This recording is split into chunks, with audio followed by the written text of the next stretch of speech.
ರಾಜ್ಯದಲ್ಲಿ ಮತ್ತೆ ಬಹುಕೋಟಿ ಬಿಟ್ಕಾಯಿನ್ ಹಗರಣ ಸದ್ದು ಮಾಡ್ತಾ ಇದೆ. ಪ್ರಕರಣ ಸಂಬಂಧ ಪೊಲೀಸ್ ಇನ್ಸ್ಪೆಕ್ಟರ್ ಸೇರಿ 5 ವಶಕ್ಕೆ ಪಡೆದುಕೊಳ್ಳಲಾಗಿದೆ. ನೋಡಿ, ಕಳೆದ ಬಾರಿ ಕೂಡ ಈ ಬಿಟ್ಕಾಯಿನ್ ಹಗರಣ ಬಹಳ ದೊಡ್ಡ ಮಟ್ಟದಲ್ಲಿ ಸದ್ದು ಮಾಡಿತು. ಈಗ ಮತ್ತೆ ಮುನ್ನೆಲೆಗೆ ಬರ್ತಾ ಇದೆ. ಅದರಲ್ಲೂ ಕೂಡ ಇನ್ಸ್ಪೆಕ್ಟರ್ ಅಂದರೆ ಈ ಪ್ರಕರಣವನ್ನು ಭೇದಿಸಬೇಕಾದಂಥವರೇ ಅದರಲ್ಲಿ ಶಾಮೀಲಾಗಿದ್ದಾರೆ ಅನ್ನೋದು ಗೊತ್ತಾಗ್ತಾ ಇದೆ. ಹಾಗಾಗಿ 5 ಇನ್ಸ್ಪೆಕ್ಟರ್ಗಳನ್ನು, ಒಬ್ಬ ಇನ್ಸ್ಪೆಕ್ಟರ್ ಸೇರಿ 5 ವಶಕ್ಕೆ ಪಡೆದುಕೊಳ್ಳಲಾಗಿದೆ. ಬಿಟ್ಕಾಯಿನ್ ಅವ್ಯವಹಾರದಲ್ಲಿ ಇವರೆಲ್ಲ ಶಾಮೀಲಾಗಿದ್ದಾರೆ ಅನ್ನುವಂತಹ ಬಹುದೊಡ್ಡ ಆರೋಪ ಇದೆ.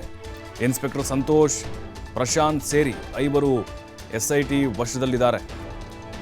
ಈಗ 5 ವಶಕ್ಕೆ ಪಡೆದು CID ವಿಶೇಷ ತನಿಖಾ ತಂಡ ವಿಚಾರಣೆಯನ್ನು ನಡೆಸ್ತಾ ಇದೆ. ಉದ್ದೇಶಪೂರ್ವಕವಾಗಿಯೇ ಸಾಕ್ಷ್ಯವನ್ನು ನಾಶಪಡಿಸಿರುವ ಬಗ್ಗೆ ಮಾಹಿತಿ ಸಿಕ್ಕಿದೆ.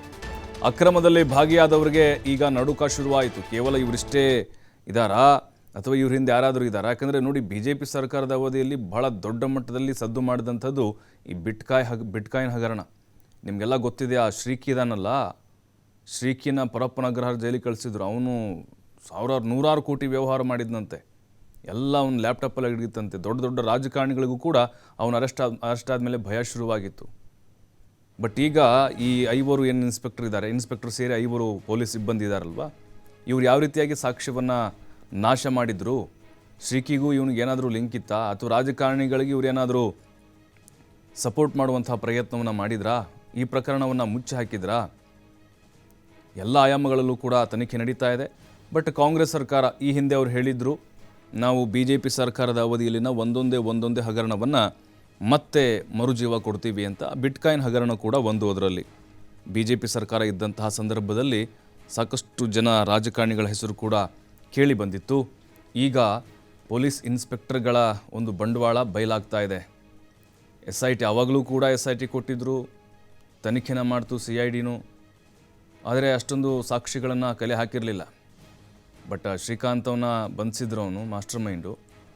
ಆತನು ಕೂಡ ಮತ್ತೆ ಜೈಲಿಂದ ಆಚೆ ಬಂದ ಮೇಲೆ ಎಲ್ಲಿ ಪತ್ತಿ ಹೋದ್ನೋ ಅಥವಾ ಇದಾನೋ, ಅಂದರೆ ಇಲ್ಲೇ ಬೆಂಗಳೂರಲ್ಲಿದ್ದಾನೋ ಬೇರೆ ಕಡೆ ಎಲ್ಲಾದರೂ ಹೋಗಿದ್ದಾನೋ, ನಾಪತ್ತೆ ಆಗಿಬಿಟ್ಟ ಅವನು. ಹಾಗಾಗಿ ಆ ಪ್ರಕರಣ ಏನಾಯಿತು, ಒಂದು ರೀತಿ ಅಂತ್ಯ ಆಯಿತಪ್ಪ ಅನ್ನೋ ಥರ ಬಿಂಬಿತ ಆಯಿತು. ಆದರೆ ಇನ್ನೂ ಜೀವಂತವಾಗಿದೆ. ಇವರ ಹಿಂದೆ ಯಾರಿದ್ದಾರೆ, ಉದ್ದೇಶಪೂರ್ವಕವಾಗಿಯೇ ಇವರು ಸಾಕ್ಷ್ಯ ನಾಶಪಡಿಸಿದ್ದಾರೆ ಅನ್ನುವಂತಹ ಮಾಹಿತಿ ಸಿಕ್ಕಿದೆ. ಮತ್ತಷ್ಟು ಮಾಹಿತಿ ಸಂತೋಷ್ ಇರ್ತಾರೆ. ಸಂತೋಷ, BJP ಸರ್ಕಾರದ ಅವಧಿಯಲ್ಲಿ ಬಹಳ ದೊಡ್ಡ ಸದ್ದು ಮಾಡಿದಂಥದ್ದು ಈ ಬಿಟ್ಕಾಯಿನ್ ಹಗರಣ. ಈಗ ಈ ಇನ್ಸ್ಪೆಕ್ಟರ್ ಸೇರಿ 5 ಏನು ವಶಕ್ಕೆ ಪಡೆದುಕೊಂಡಿದ್ದಾರೆ, ಇವರ ಒಂದು ಪಾತ್ರ ಹೇಗಿತ್ತು? ಮತ್ತೆ ಮರುಜೀವ ಸಿಗ್ತಾ ಇದೆಯಂತ ಹಗರಣಕ್ಕೆ? ಪ್ರಭು, ಖಂಡಿತವಾಗೂ. ಯಾಕಂತ ಹೇಳಿದ್ರೆ ಈ ಒಂದು ಪ್ರಕರಣದಲ್ಲಿ 5 ಈಗಾಗಲೇ ವಶಕ್ಕೆ ಪಡ್ಕೊಂಡಿದ್ದಾರೆ. ಅದರಲ್ಲಿ 2 ಬಂಧಿಸಿ ಇವತ್ತು ಕೋರ್ಟ್ಗೆ ಪ್ರೊಡ್ಯೂಸ್ ಮಾಡಲಾಗುತ್ತೆ ಅನ್ನೋ ಮಾಹಿತಿ ಲಭ್ಯವಾಗಿರುವಂತದ್ದು. ಈ ಹಿಂದೆ BJP ಸರ್ಕಾರ ಇದ್ದಂತ ಸಂದರ್ಭದಲ್ಲಿ ಬಿಟ್ಕಾಯಿನ್ ಸಂಬಂಧಪಟ್ಟಂಗೆ ಶ್ರೀಕಿ ಎಂಬಾತನ ಬಂಧನವನ್ನು ಮಾಡಲಾಗಿತ್ತು. ಸೊ ಆತನನ್ನ ಬಂಧಿಸಿ ಸಾಕಷ್ಟು ಈ ಪ್ರಕರಣದಲ್ಲಿ ಏನು ಬಿಟ್ಕಾಯಿನ್ ವ್ಯವಹಾರಗಳನ್ನ ಯಾರೆಲ್ಲ ಮಾಡ್ತಿದ್ದಾರೆ ಅಂತ ಹೇಳಿ ಇದರಲ್ಲಿ ಆತನನ್ನು ಬಂಧಿಸಿ ತನಿಖೆ ಮಾಡುವಂತಹ ಸಂದರ್ಭದಲ್ಲಿ ಭಾಗಿಯಾಗಿದ್ದಂತಹ ಪೊಲೀಸ್ ಅಧಿಕಾರಿಗಳೇನಿದ್ದಾರೆ, ಸೊ ಇದೀಗ ಅವರು ಕೂಡ ಈ ಹಿಂದೆ ಸಾಕ್ಷ್ಯ ನಾಶ ಮಾಡುವಂತ ಕೆಲಸವನ್ನ ಮಾಡಿದ್ರು. ಬಿಟ್ಕಾಯಿನ್ ಅನ್ನ ದುರುಪಯೋಗವನ್ನ ಮಾಡ್ಕೊಂಡಿದ್ರು ಅಂತ ಹೇಳಿ ಈಗಾಗಲೇ ಆರೋಪ ಕೇಳಿ ಬಂದಿತ್ತು. ಇದರ ಬೆನ್ನಲ್ಲೇ ಯಾವಾಗ BJP ಸರ್ಕಾರ ಹೋಗಿ ಕಾಂಗ್ರೆಸ್ ಸರ್ಕಾರ ಅಧಿಕಾರಕ್ಕೆ ಬರುತ್ತೆ, ಕಾಂಗ್ರೆಸ್ ಸರ್ಕಾರ ಅಧಿಕಾರಕ್ಕೆ ಬಂದ ಬೆನ್ನಲ್ಲೇ SIT ಅನ್ನ ರಚನೆ ಮಾಡುತ್ತೆ ಮತ್ತು ಇಡೀ ಪ್ರಕರಣಕ್ಕೆ ಹಗರಣ ಏನೋ ಆರೋಪ ಪ್ರತ್ಯಾರೋಪಗಳು ಕೇಳಿ ಬರ್ತಿದ್ವು. ಇದಕ್ಕೊಂದು ತಾರ್ಕಿಕ ಅಂತ್ಯ ಕಾಣಬೇಕು ಅಂತೇಳಿ ಸರ್ಕಾರ ಒಂದು SIT ಅನ್ನು ರಚನೆ ಮಾಡಿ ಅದಕ್ಕಾಗಿ ಸುಮಾರು 50 ಲಕ್ಷದಷ್ಟು ಮೀಸಲಿಟ್ಟು ಇಡೀ ಪ್ರಕರಣವನ್ನ ಮರು ತನಿಖೆ ಮಾಡುವಂತೆ ಆದೇಶವನ್ನು ಮಾಡುತ್ತೆ. ಸೊ SIT ತನಿಖೆ ಮಾಡಿದ ನಂತರ ಪ್ರಮುಖವಾಗಿ SITನ 3 ಜನ ಹಿರಿಯ ಅಧಿಕಾರಿಗಳ ನೇತೃತ್ವದಲ್ಲಿ ತಂಡ ರಚನೆ ಆಗಿರುವಂತದ್ದು.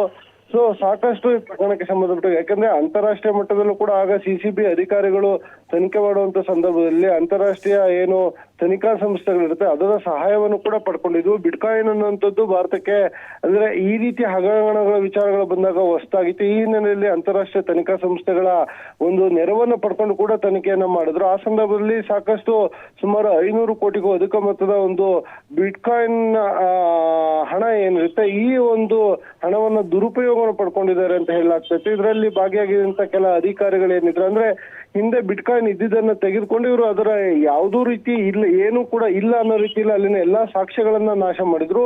ಇದಕ್ಕೆ ಭಾಗಿಯಾಗಿದ್ದಂತ, ಇದಕ್ಕೆ ಸಹಕಾರ ಕೊಟ್ಟಿರುವಂತಹ ಅಧಿಕಾರಿಗಳನ್ನ ಈಗಾಗಲೇ ವಶಕ್ಕೆ ಪಡ್ಕೊಂಡಿರುವಂತದ್ದು. ಈ ಹಿಂದೆ ಸೈಬರ್ ನಲ್ಲಿ ಕೆಲಸ ಮಾಡ್ಕೊಂಡಂತ ಎಕ್ಸ್ಪರ್ಟ್ ಆಗಿದ್ದಂತ ಇನ್ಸ್ಪೆಕ್ಟರ್ ಪ್ರಶಾಂತ್ ಬಾಬು ಇರ್ಬೋದು, ಮತ್ತೋರ್ವ ಸಂತೋಷ್ ಅಂತ ಹೇಳಿ ಖಾಸಗಿ ವ್ಯಕ್ತಿ, ಆತನನ್ನು ಕೂಡ ವಶ ಪಡ್ಕೊಂಡಿದ್ದು. ಅದರ ಜೊತೆಗೆ ಇನ್ನೂ 3 ಅಧಿಕಾರಿಗಳನ್ನು ವಶಕ್ಕೆ ಪಡೆದುಕೊಂಡು ವಿಚಾರಣೆ ನಡೆಸ್ತಾ ಇರುವಂತದ್ದು.